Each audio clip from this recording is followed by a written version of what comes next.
Bringing together diverse voices and roles in agriculture is crucial to educate the public about the truth and importance of our industry. We are honoring those stories and people who are sharing experiences and solutions so that we can work towards a stronger future for our nation. Without agriculture, we cannot survive. Listen to Ag Talk, Your Story Matters, on Rural Radio XM 147.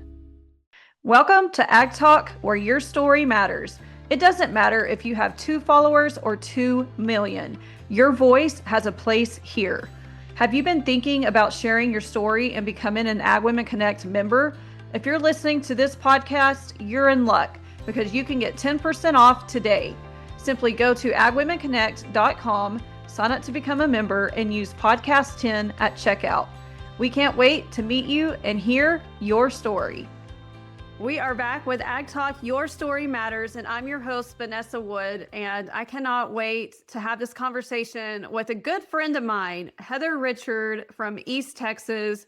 You guys, we met each other, I think, on LinkedIn, right? Yes. Yeah, the power of networking and technology over computer, and I just love that we have really great talks with each other, and she's somebody that I can always count on to pray for me. And we're just now getting to hear her story. This is long overdue. But first, everybody, let's welcome Heather Richard to Ag Talk, Your Story Matters. Well, thank you, Vanessa. It has been exciting. And it's really interesting because when we met, you were just starting Ag Women Connect. And I just knew that it would take off in the way it is. And growing up on this, a little biased here with Texas, this hallowed Texas ground, ag was just everything we had in us. It wasn't just the fact that we were Texans and generational Texans. We worked this land, my grandfathers. And so when I saw that everything you were doing, it was so exciting to connect. It's very good to be here, and I'm very excited to get started and to be a part of this great movement. Wow. Yes, I have been looking forward to this conversation for quite some time because Heather, you are doing a lot of things, I feel like, behind the scenes that are about to come out, and you're a smart woman, and you're going to be able to give some really great resources to our agriculture community. But before we dive into all of that, I just want to know a little bit more about you. Like you've talked about your grandparents several times, so maybe talk a little bit about that. And I know this is a big question, but I definitely want to know how you met Shane, your husband, because I love watching y'all. Y'all are adorable. There's no other word for it. So let's just unpack all of that. The crazy part is my grandparents did play a big role in my life. We raised and raced quarter horses growing up. My biological father, who I call daddy, but he ended up with a mental illness. So there was some transition there. But my granddaddies, I had one granddaddy who let me do everything with him. Literally, when he would come to visit, I'd have my boots on as soon as I heard him hit the floor. I didn't wear tennis shoes. I mean, I ran in my boots. I would shower in my boots if I could. I followed him everywhere. And his joke was if, I'd get up early, he'd be up at 4:30, drinking his coffee, and I'd be sleeping. He goes, go back to bed. And he told me one day, he said, I'm going to put concrete in those boots. I'm like, I dare you. And I was 4. And then I had another granddaddy. One day he was out there, and we had some of his Herefords on our place. And I was like, I'm going to the barn with you. You need to teach me how to drive a tractor. And I was 6. He says, no, girls don't do that. I'm like, see, Bert says I can. And he's like, no. He said, you need to marry a banker, and you need to have him buy your ranch, and you do all these things. Well, my idea was to take over the ranch we had. Why did I need somebody to buy me one? And of course, life took us different paths, but they were a huge influence in my life. And then you had my grandmothers who, you didn't go anywhere without lipstick, but by George, you better learn how to work in the garden. You better know how to get dirty, but when you walk out that door, you better look pristine. To their dismay, I wasn't so good at the other part. I'd see my grandma, she goes, you don't have any lipstick on. Me, Ma, I'm dirty out in the, I just ran down for a second. You need lipstick on. And she'd go get lipstick. Here I am, 30 years old. She's putting lipstick on me. So I love that. And my mom played just a bigger role. She is the one who believed in my education and saw my intelligence early on, and really drove me to fulfill my passions and the things that I love. I just had some detours along the way, which leads me to Shane. So unfortunately, I was married very early and didn't marry the right person. I knew he was not. I knew the Lord was closing that door, should never walk through it, but I did, given the circumstances that had happened. And so I'd been through a really bad divorce, had a small child, and anybody in the rodeo world knows what this word's going to mean. I had dated a few guys, but they all wanted me to be their buckle bunny, right? I don't fit that, never have type thing, And so it was a joke in the family about if they made it to a second date, then they might have a chance. Mm-hmm. So my sister, I was out with what my mom loves this story because she said this guy looked like a cross between Toby Keith and Alan Jackson.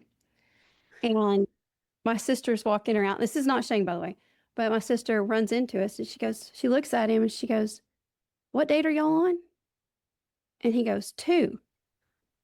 And she starts laughing. She said, "Good luck with it." She already knew I was done. I mean, I said, "Really? You had to do that?" She's like, "No."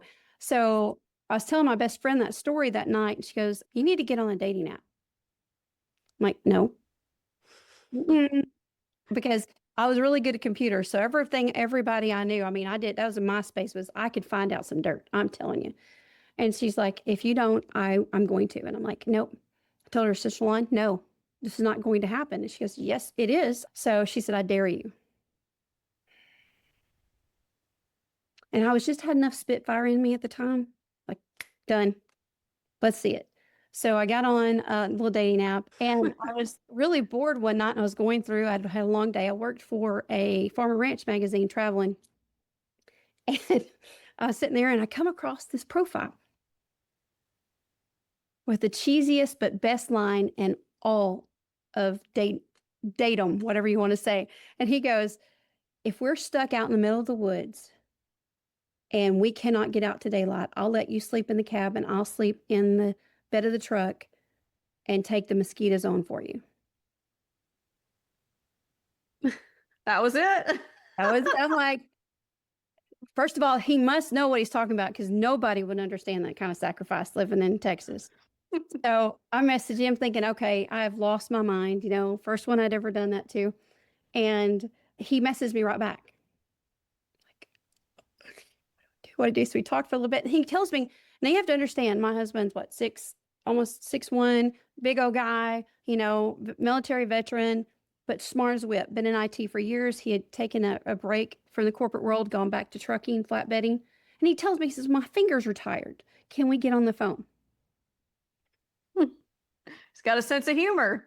He does, but I did not know it at the time. So we get on the phone, we talk for 4 hours, and it's history since. We've been inseparable ever since. And he is probably my biggest supporter, but at the same time, the same one that I'd put outside. With both of us, we have our moments. Okay, you just walk away. But I adore the ground he walks on, and he knows it. He allowed me to be myself. He wasn't scared that I was smart. He wasn't scared that I loved all these things, and he wasn't scared for my passion of agriculture. He bulldogged in high school, so he understood, and he worked ranches growing up, so he understood that grit that it had to have. Mm-hmm. But he also understood my $5 words. It wasn't like I was trying to intimidate him. So he still walks in, and I know you've seen, he'll come over and look over my shoulder and meetings and things. And so that's me and Shane. Yeah. Well, I definitely see the love that y'all share. And I want to ask this question because I think it's important, Heather, that you were able to see yourself out of a difficult marriage and now you have Shane. So what would you say to a woman who is in that position as far as hope and their faith and what can get them through that? That's why I love Hannah's. That's why your post was so perfect today. And the fact I was coming on here. My abuse started when I was 4. And it went through my first marriage by 4 different men, 2 father figures, a cousin, and then my first husband. There were days I didn't want to. I didn't want to get up. I didn't want to survive. But I had a foundation and I had women praying over me. So if I had to tell any woman in this position is, one, you don't deserve to be in that position, so don't kid yourself and don't convince yourself that you need to stay. There are people, there are resources, and I'll connect them with me and I can help them. It was an 18-month journey, and I had women helping me get out. Don't give up. That was probably the hardest, but the most worthwhile piece, is not giving up and knowing that there is healing on the other side, that you don't have to stay the victim. You can be a survivor, and that you are God's child, and you don't have to be subjected to things God never intended. Yeah.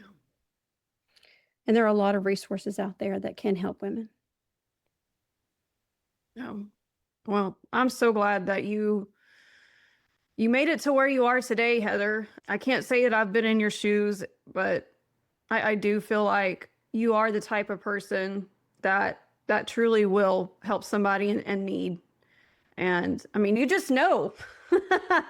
I feel like we're kindred spirits because you do meet sisters in Christ where,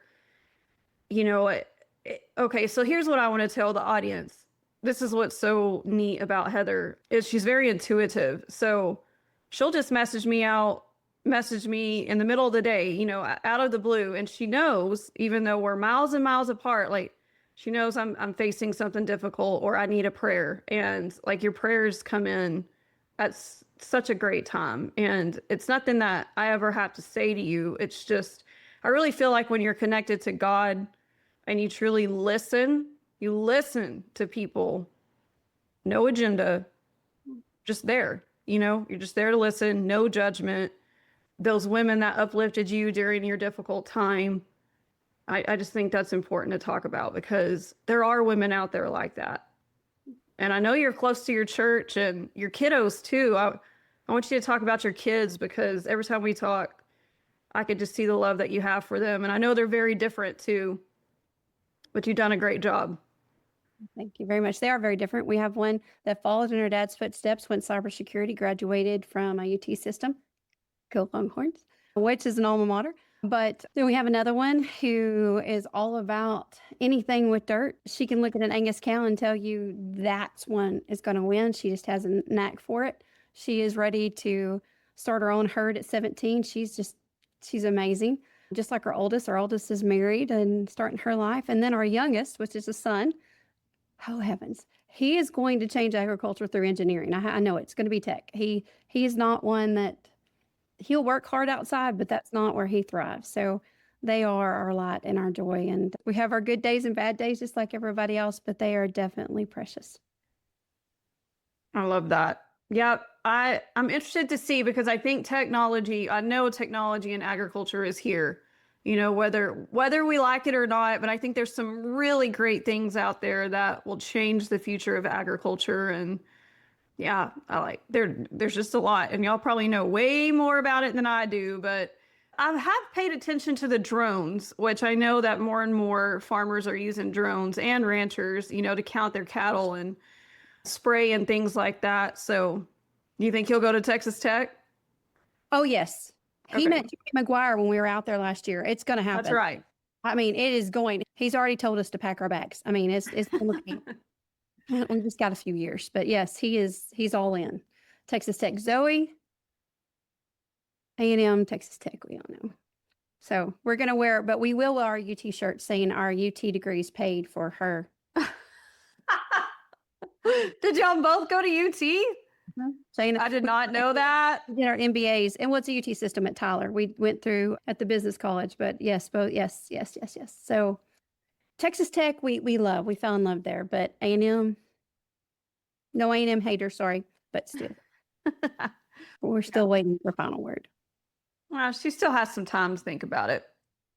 I had my heart set on A&M because every year we would do the big state convention there and we would go judge and we'd do horse bow quiz and all that. And I was like, I just knew that I was going to Texas A&M, y'all. Well, God had other plans and ended up going to Clarendon College for 2 years. And then I was like, okay, I'm going to go to West Texas. Well, went to a horse show and Texas Tech picked me up in about 5 minutes. So God you just never know. God has a plan. No, I was at the same. I was 4-H all the way, and I was at the same events and the roundups, and I thought I was going to go, but UT's in my blood. It was our baby girl, our oldest. I had her saying, you'd say what color her blood was, and she'd go orange. Orange. So we had her groomed from the very beginning, but the other two, you're going to have all the colors, girl. You're going to have maroon, orange, and red. as long as it's not OU, we're good. Okay. All right, friends, we are just getting started on this conversation. We'll be right back with the rest of Heather's story. Okay, friends, we are back from the break. Heather, so you piqued my interest when you were talking about property taxes the other day. Let's dive into that because I think you've got some information that can really help our rural communities, and they may not know about. They're missing out on something that could save them a lot of money. Well, just like many of the ideas that we've through the years, in most people around the kitchen table. So here in Lamar County, there was a lot of people seeing an uptick in the cost of their property taxes. And so we're sitting there one day around my mom and daddy's dining table, and he's like, because they had tried to get on the different websites looking at the information, and then you have misinformation. Facebook is full of it. And so people were inundated with things that were false truths, right? So it's just enough truth to capture you and but also enough to make you look stupid. So we're sitting there and I said, well, let me do some research. And hence, that's how Texas Homestead Law, which is a website that we'll be launching at the end of this week, came out. Each county in Texas is different when it comes to how their taxes and their breakdowns. And there are so many variances of ways that people can qualify. Even though it says Texas Homestead Law, you have veterans, you have 65 and older, you have disabled. All those things factor into how you can save money on your taxes, but also to understand what qualifies as homestead, what qualifies as a farm, what qualifies as a ranch, all those factors. And it's very confusing because you may have lived in Dallas County and then you move to another county and it's totally different. So what Texas Homestead Law is going to be is a resource, totally free.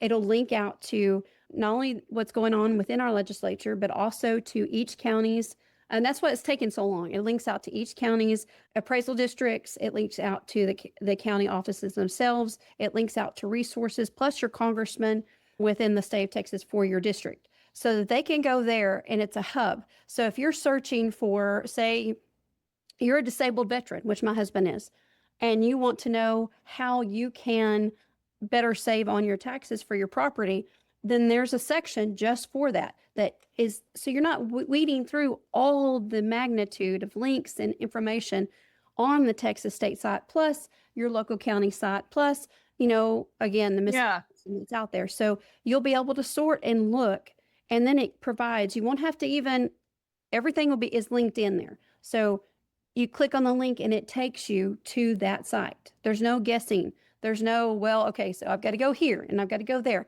So we've created it so that it can be a hub of information so that and we've also have resources. So there are PDFs. Again, everything's free. There's no paywalls, no gated, all free for anyone to use. You can download the PDF and it gives you a checklist because you have something else. We have solar farms going in. We have solar, we have wind energy, we have the data centers, all these factors and how that affects our property in Texas. So especially in the ag world. And, whether you have a backyard homestead or you have 500 acres, the variance is huge on how the laws apply to you. And it gets so confusing when you're trying to sort that out. So that's why we created Texas Homestead Law, which will link to Texas Homestead. And that's going to be a hub for people to connect farmers, ranchers, local ag extension agents. Because again, people are starting out and moving because they see somebody on socials and like, I want that life. But then they don't know what that all entails. It's not just, let's go down to TSC and buy some chickens. It's not that easy. We know how hard this is. And so but we don't ever want to discourage someone. Yeah. So Also, you have the factor of, you know, inheritance, that land that's being passed down from, that ranch that's going to the grandson or to the granddaughter. And there's factors there that apply too that a lot of people don't know. So we also include information of, here's the questions, when to get an attorney involved. And, maybe some local resources for where to find a local agricultural attorney, or an attorney that knows about real estate. So you want a real estate attorney. You don't want to just, while we all have this idea that lawyers know everything, we all know that they have specialties, right? So people need to understand that they need to go to a real estate attorney versus a civil attorney. Does that make sense? Yeah. So that's what this hub is going to be, is so that people can come in and go, okay, that's what that means. This is not, and maybe I can find some tax relief here, or, because it's hard right now. Cost of beef, we're facing all the way the things are going that's impacting livelihoods. If we can alleviate some of that burden, even if it's just on a little bit less tax, then maybe we can help that land stay in the family, or encourage the next homesteader, encourage the next rancher or farmer. Oh, this is exciting and brilliant. I mean, it's going to save people so much time, Heather, because like what you said, agriculture, I mean, just life in general, it's constantly changing, right? And so with change, there's just so much information to have to go through and try to find. And I love that you've taken the hard work, out of filtering through all that stuff. And hey, I'm a bolt and nuts person. Like, just give me the solid line. I just want to know the facts, and I don't need the fluff, and I don't have time for that. I just need to know exactly where to go. So I can't wait to help you out there and get that to the Ag Women Connect network. Well, and that's just it. Seriously. So on that note, we all work hard for what we do, whether you do have just your chickens from TSC. That's not anything to take lightly, between, worrying about the heat and winterizing and feed. And, we had an outbreak of lice from some feed we'd gotten. I mean, that this is real life every day. Ag is not just something. I had a coworker, she's the most precious thing. She said, let me come work your farm for a week. And come on, let's go. More hands, but people think that it's this way, but it's not. It's hard. And so by the time you're sitting down to do some research on something that is important, you don't have time to go through the 7 layers of the candy cane first. You just don't. Heck no. No, because in reality, most people are out on their farm, they're outside. The last thing they want to do is come in and spend hours on the computer doing research. Like, if you told my husband he had to do it, he was, no, I'm out. I'll hire somebody to do it. Or you do it, That's usually where it goes. Shane will be like, you figure that out. Or he'll say, we have similar degrees. You can go do that. Like, why? Why? But that's where the part comes in. And then you have the layperson who just wants some information. And then they get lost. And, we have a great website. Our Texas, they've done a great job of putting everything there, but it's everything there. And it's overwhelming. And then by the time you're on page 15, you forgot the whole reason you were looking at the website to begin with. You went down another rabbit hole. Oh, wait, I can do that. Oh, wait, that all happened. Oh, wait, and so it's like, no, we're going to kind of condense that a little bit. And if you want to come back and explore, great, but let's get what you need in front of you right now. So that's the idea behind it. I love it. Well, okay, so I didn't get to interview this person, but I want to connect you with, it's a branch of USDA, Heather, and it's called Texas Dispute Resolutions. And what they do is basically, you were talking about, attorneys and, when to get people involved and whatnot. So this is another like free service that anybody can call, whether you're in the rural area or not, but they really do like to work with the rural communities. But from business to marriage to really anything, there's free resources, and they have free mediation, which I think is pretty cool. Yeah. And I had no idea this was out there until last year.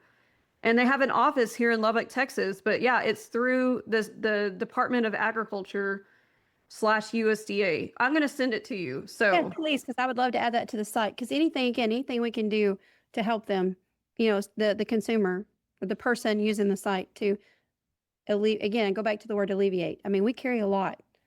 You carry a yeah, lot out ag. So anything we can do to help them. and vice versa. I'm sure they'll be extremely interested to see what you're doing and the resources I think it's awesome. How long has it taken y'all to put this together? Years. A Years. lot, because I'm doing it. The site is fully coded. Because of what we do on the back end and the piece of cybersecurity that I'm always looking. So you'll see on my site, it talks about gates, results ranch you. I want to know as much as possible who's coming through my gate, who's intersecting with my site. So because of the amount of information there and because of everything going in, I wanted to do everything I can to protect the users, to protect the data that we have there, because it's not just about all the vast laws we have when it comes to data, but because we don't require email, we wanted to make it so that nobody had to put anything in. That there's now, Texas Homesteading is a little bit different. And if you want to sign up for the newsletter, because we're going to keep up with legislation and send you that's great. But everything on Texas Homestead law is free. The PDF, you download it. There's no gate. But we wanted to make sure that it was also secure for whatever we do. So it's a lots of line of code and huge build, and then we're working in tandem. So it's a lot and a lot of research. 254 counties in the state of Texas. Oh my goodness. Yeah, that's what I was going to ask. How I should know this, but there's a lot. 254. Oh gosh, 54. Yeah, that's wow. Well, I think you're smart there too, Heather, because let's just be honest. I feel like folks in agriculture, they're hesitant, to sign up for that email or to give that information just because we're old school. And there is nothing wrong with that. I'm not it's okay to be skeptical there, right? So you're smart in setting that up in that way where, they don't feel like they're being duped or getting into something they're not supposed to. And that's the other thing, because you do see that a lot. Again, we are a world of let's go, there's a line, let's go get it done. My granddaddy's, that fence line needed to be straight for a reason, right? We know what we have to achieve in a day. We know what we have to do. Like right now, most of us are preparing, everybody's talking about super El Nino. We know that we could have a bad winter. So we're looking, anybody in agriculture should be in the thoughts of things. We're looking toward how that's going to affect our place, how that's going to affect our animals, how it's going to affect, if we do have ice, and making sure we have all of the preparation in water. The same thing when you get to a site, you shouldn't be. Now, trust me, I help people. I help businesses every day, especially small to medium enterprises. I help them. And I tell you, you got to have a call to action. You've got to have this. You do. But when it comes to something like this, if they're coming and looking at laws and reasonings, they might be overwhelmed. Mm-hmm. They may be in a position that they need help. I don't want to gain on that. I mean, that's the whole reason growing up, we had extra food in our pantry. We kept extra hay. We kept extra feed, because you may have a neighbor who's going through a season of famine versus your season of plenty.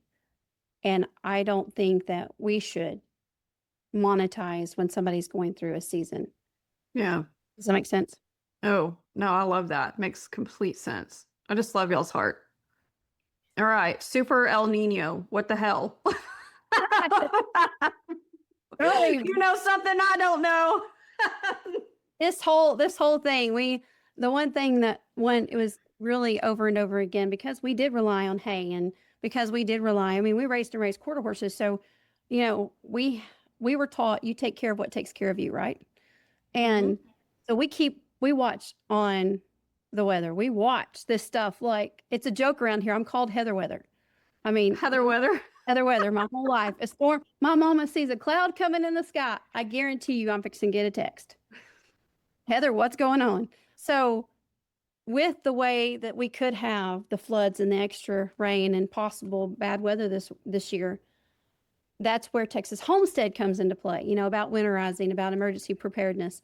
because, we were hit with the EF4 that came through in November of 23. Or was it 22? Oh, goodness, it's all rolled together now. But we had friends who lost everything.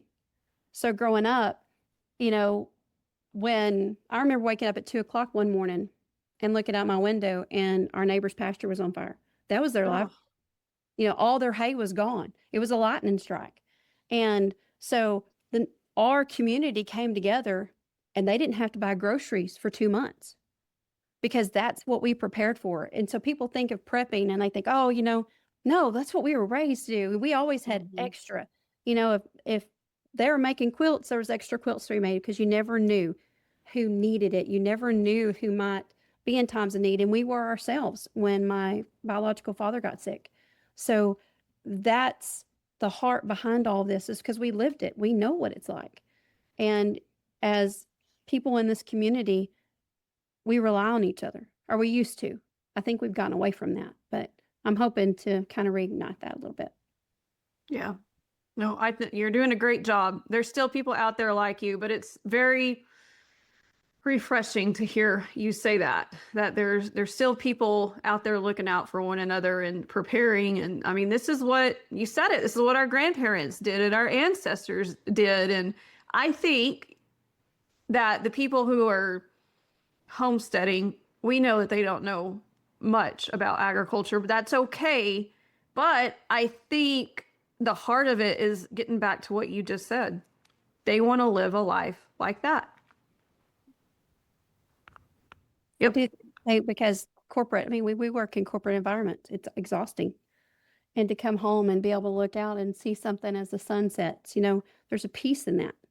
Whether you live in the desert or you don't, or you live in piney woods, Gulf Coast, it doesn't matter where you live in Texas, you can still see those beautiful things.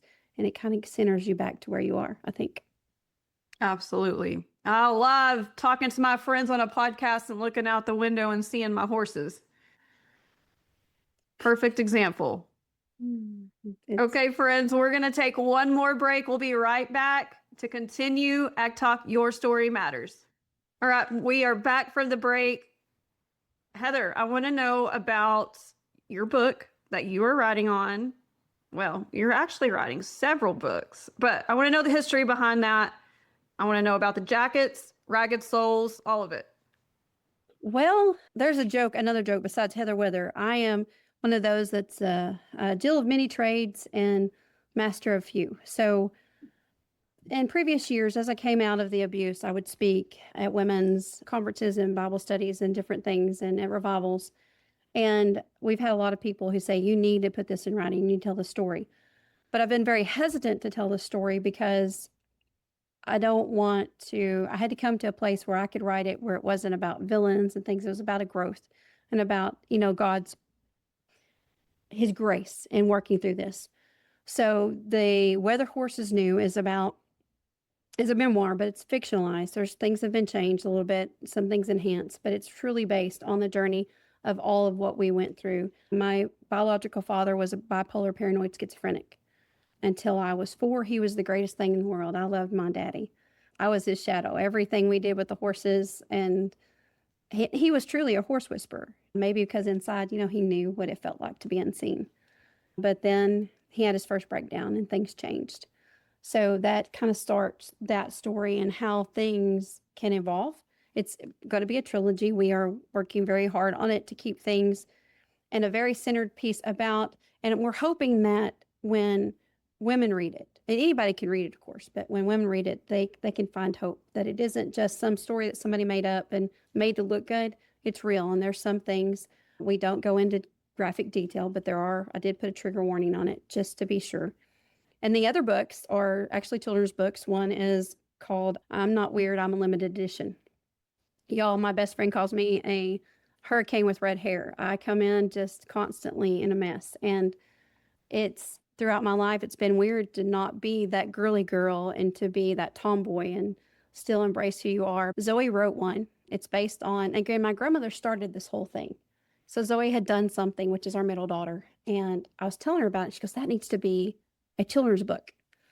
And so we turned it in. Zoe illustrated it, and she's doing a new version of that. And then there's Ben's Boots, which also was a story And it just resonated. It's about military and God's grace and from my husband's perspective. And then there's Peaches the Show Steer. And so those are coming out really exciting to connect it all together. And then we have another one coming of age called Where the Bluebonnets Grow. Mm. So before all that, my grandmother would write books. And my great grandfather wrote for the local paper. He was something. I come by it honestly. And then my mother wrote her own cookbook, but she did a twist. She did all the stories that led to the recipes. And they're all based in East Texas, all East Texas recipes, all things that were. So that's where Ragged Souls is. Ragged Souls is born out of my grandmother's dream of having a place where Texas authors could display their work about the legacies of who we are. Your story matters. Mm. And so, and it's still evolving. It's something that my mother and I have been working on, but it will be shortly within the next few weeks to be able to just have a place for people to link out either out to their Amazon or however, whatever books there are, but we need to keep our story going. We need to keep those legacies going. If anything, to give somebody hope. Now the jackets. So another one of my hats is I am a CEO for a company called M&M Award Apparel. I love Melanie and Charlie. They are awesome. They have done a lot in the rodeo industry. They both grew up rodeo and ranching. Charlie team roped. His son still does. And so we were honored to, Melanie and I were talking after the gala last year. I said, I've got an idea. And she's like, what? I said, I think we could donate a jacket for the auction. And she's like, okay. So we have this really gorgeous jackets that we are very pleased to donate 3 for the gala. We're very excited because, again, Melanie and I wouldn't be where we are today. And don't get me wrong, my husband is awesome. I think, and maybe I don't know if this needs to be edited out, but he looks really good in Wranglers. I mean, I'm not going to kid. But, men in agriculture are amazing. So I don't want to push that by the wayside. But without the women that have gone before us, the women who've been there that we've seen, and our granddaddies, her granddaddy was similar. We believe very much in what ag women are doing. So we want to give back and do. So there's 3. We're doing the buckskin, which I think is going to be gorgeous. I cannot wait. I know we're still looking at the green with the white. Yeah. It'll have the Ag Women logo on the back of it, and then a little Ag Women logo in the front. And then we're doing the quilted, we're doing the leather, and then I forget, did we settle, not doing the varsity? My brain went blank. The khaki. Maybe it's 2 khakis. Khaki. So all the beautiful, it's just going to be amazing. And I'm excited to get them here and to show them off. The one thing about them is I think we also wear, our stories, Mm. And by whether it's the way we walk, whether it's how we dress. Right now, I have a pair of the most amazing tennis shoes on, and I love them. It says who you are. And I think those jackets will say, with saying ag women, it kind of just takes it up a little bit more to be able to, we support things. So that. I'm honored that y'all are doing those. And what I've seen, they're absolutely beautiful. I can't wait. Oh, we can't either. I think my favorite ones we did for a local rodeo. Well, not local, a pretty large rodeo in Louisiana, and they turned out so good. And so I told Melanie, I said, I cannot wait to get these in. I told her, I said, I may snag them before. I already told Zane, I said, I may bet on them. Listen to me, bid on them. And he's like, no. I'm totally bidding on them. Oh, well, we're excited. Again, well, we could always do what we did last year. I love my Montana silversmith, and the kids love theirs, so we could bid against each other again. Oh, yeah. I forgot about that. We did. And I didn't even know. I think I had my back turned to the audience, but hey, that's okay if you bid on your own auction. Reminded me that I could get my own. I know, but I didn't even know that Haley was bringing those. Well, I take that back. I knew she was bringing some pieces, but I just had no idea what they were. So it was a surprise. And I just couldn't help myself. So the gala that Heather's talking about is the Ag Women Connects Gala on November 6th. It'll be at Kittaloo Gin in Idalou, Texas. It's going to be plenty Western. And we're going to have live music. We're trying to get a really special dignitary there that we all love. She's a woman. Which might have something to do with agriculture, but I can't make any promises, but we're definitely working on that. We'll see. We'll pray and hope that comes, or she comes, her entourage comes. So yeah, it'll be good. Wonder who that could be. Yeah, I wonder who that could be. She's from Texas too. Wonder if you just recently saw her. Anyway, go ahead. No, it'll be here before you know it. So another thing too, since we're kind of talking on those lines, I just wanted to throw this out there. I've had quite a few people ask me if we're doing the Junior Ambassador scholarships. And yes, we are. We just want to really niche down and have a relationship with these kids. And so we're only going to be doing 3 this year, and they will start, the application process will start in August. So, we've had 21 kids get scholarships in 2 years, guys, 21 scholarships in 2 years. And so we're definitely going to continue with that, but we just feel like there's more to it than just the scholarship and the hat, and the belt buckle. We want to be able to really uplift them, help them tell their story, and, connect them to some people, because you think about it, these kids from the ages of 15 to 25, they're making really big decisions. And, I love my mom. My parents were awesome. But sometimes it's really nice to have a mentor outside of the family that you can count on, and you can ask questions and just be yourself around. And so that's what Ag Women Connects Foundation is for. And that's what we're looking forward to this fall. I love it, because again, it goes back to the legacy that we're building. That's right. And I love that you were so close to your grandparents. I think that's really sweet. I miss them every day. They're what kept me centered. She is, very much so. And again, they believed in education. And we have a saying around here, which goes back to what you're talking about, the scholarships, is we tell our kids and anyone that we've been involved with that find something you love and figure out a way to make money at it.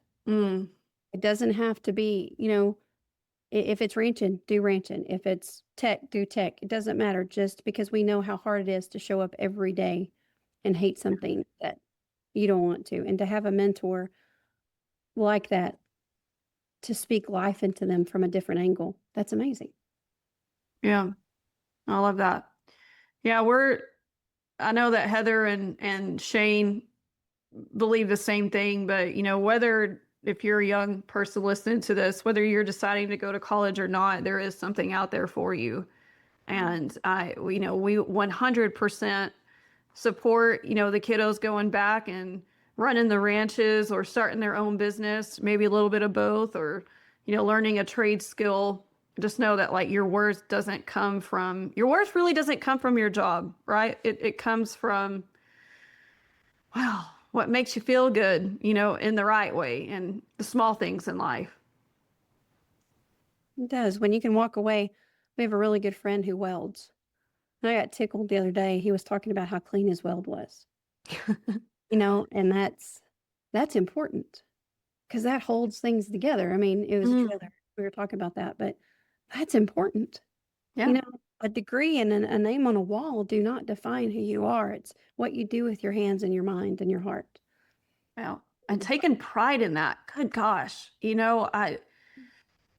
Sometimes I look at our youth, and I just scratch my head. Does anybody freaking like their job? When you go and get food, you can tell.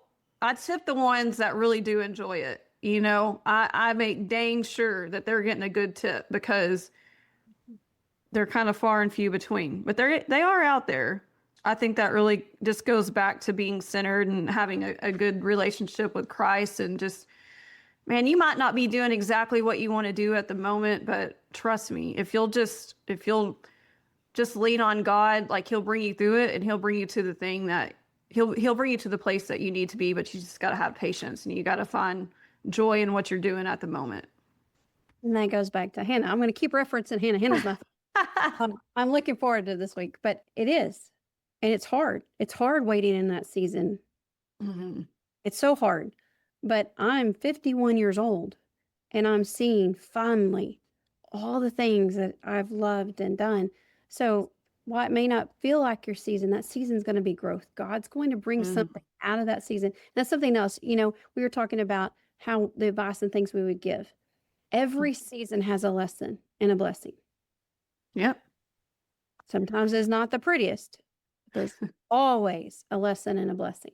And God brings a bad situation and brings it for his good. Yes. Something else.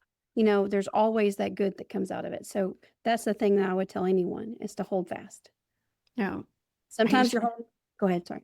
No, I was just going to say he's molding us in those experiences and refining us. I just remember as a young mom, I would get so dang frustrated, Heather, you know, with where I was, and I wanted more. And, you know, I think that's just being a woman in general, right? Is our minds kind of tend to take us places. And I'm a big dreamer, and I know you're a big dreamer.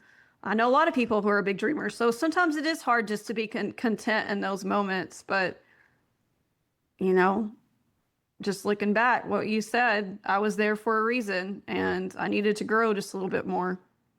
Well, it's not all pretty. I mean, sometimes you're wearing your muck boots and you're so buried down and the mud's coming up underneath them. I mean, it's the truth. I Yeah. mean, right now, I mean, I have my days. It's the truth. I'm sitting here, Mhm. the washing needs to be done, the dishes need to be done. I've got 5 projects going.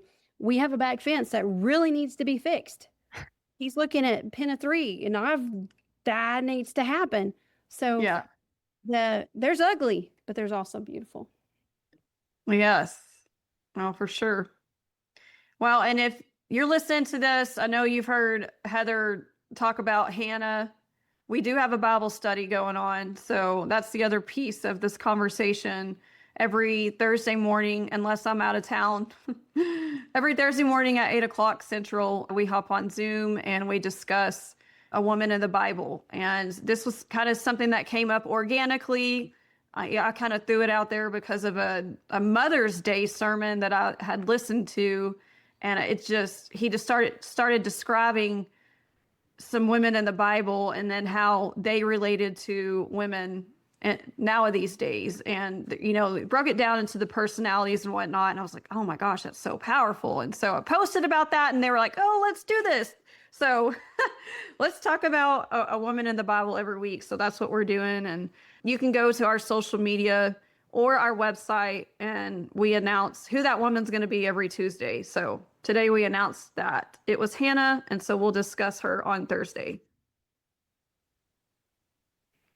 With Vanessa, I know we're wrapping up, but I want to say thank you so much for the honor to be here. I want to give God glory for the steps that have led here, you know, as Proverbs 16:9 says, but I really appreciate it. And I appreciate you and all that you've done for those going behind us. Well, likewise, friend. And I'm really proud of everything that you're doing. I know that y'all have worked super hard. And again, that just really shows your heart. These resources that you're going to give people, like I'm super interested to see it myself. So that'll be Homestead. Is it homestead.com? It'll be texashomesteadlaw.com and then texashomestead.com. Okay, perfect. Well, when you get those up, we're going to get them up on the Ag Women Connect website for sure. So thank you for spending your lunch hour with me, Heather. And I know we'll be talking soon. Thank you very much. Have a good day. Thank you for tuning into this episode of Ag Talk. Your story matters. Make sure to tune in every Tuesday for new episodes and learn more about us and our mission at agwomenconnect.com.